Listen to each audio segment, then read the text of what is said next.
जर तुम्ही इन्फर्टिलिटी विषयावरचा माझा पार्ट 1 पाहिला असेल तर मनापासून धन्यवाद.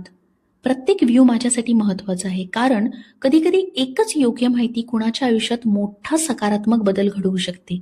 आज आपण इन्फर्टिलिटीचा उपचार, लवकर निदानासाठी लागणाऱ्या तपासण्या आणि प्रतिबंध याबद्दल बोलणार आहोत. पण त्याआधी माझ्या चॅनलला सबस्क्राईब करा आणि नक्की लाईक करा. सर्वप्रथम उपचाराबद्दल बोलायचं झालं तर अचूक कारण शोधणे हे सर्वात महत्त्वाचे पाऊल असते, कारण प्रत्येक जोडप्यांमध्ये समस्या ही वेगवेगळी असूच शकते. गायनेकोलॉजिस्टच्या दृष्टीने काही महत्त्वाच्या तपासण्या केल्या जातात, त्या आपण समजून घेऊया. जसं स्त्रियांमध्ये हार्मोनल प्रोफाईल म्हणजे काय, तर स्त्री हार्मोनची तपासणी. त्याच्यात FSH, LH, AMH, prolactin, thyroid अशा अनेक तपासण्या असतात. पेल्विक सोनोग्राफी, ज्याच्यात अंडाशय आणि गर्भाशयाची रचना पाहिली जाते. ओव्ह्युलेशन मॉनिटरिंग, ज्याच्यात अंडी निर्माण होतात की नाही, ते व्यवस्थित आहेत की नाही याची तपासणी केली जाते.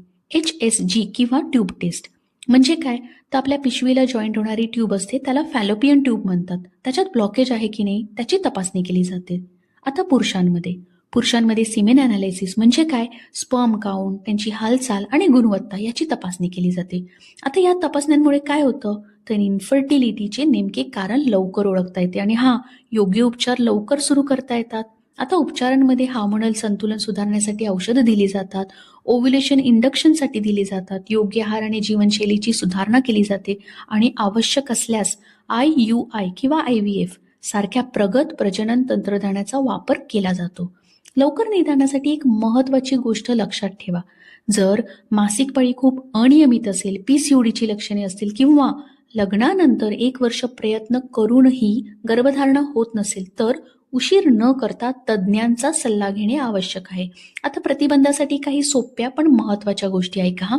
संतुलित आणि पौष्टिक आहार, नियमित व्यायाम, योग्य वजन राखणे, ताण कमी करणे आणि धूम्रपान आणि मद्यपान टाळणे. पण या सगळ्यात सर्वात महत्त्वाची गोष्ट काय आहे माहितीये का? वेळ. जितक्या लवकर योग्य तपासणी आणि उपचार सुरू केले जातात, तितकी उपचार यशस्वी होण्याची शक्यता वाढते, कारण त्यावेळी वय कमी असते आणि शरीराची प्रजनन क्षमता अधिक चांगली असते. म्हणून घाबरण्यापेक्षा योग्य वेळी योग्य पाऊल उचलणे अधिक महत्त्वाचे असते. लक्षात ठेवा, जितक्या लवकर योग्य उपचार कराल, तितक्या लवकर तुमचं बाळ तुमच्या आयुष्यात येण्याची शक्यता वाढते. म्हणून माहिती घ्या, वेळेवर तपासणी करा आणि आशा सोडू नका, कारण योग्य मार्गदर्शन आणि उपचाराने अनेक जोडप्यांचे पालकत्वाचे स्वप्न पूर्ण होऊ शकते. जागरूक व्हा, आनंदी व्हा आणि नेहमीच चांगली माहिती मिळवा. Be happy.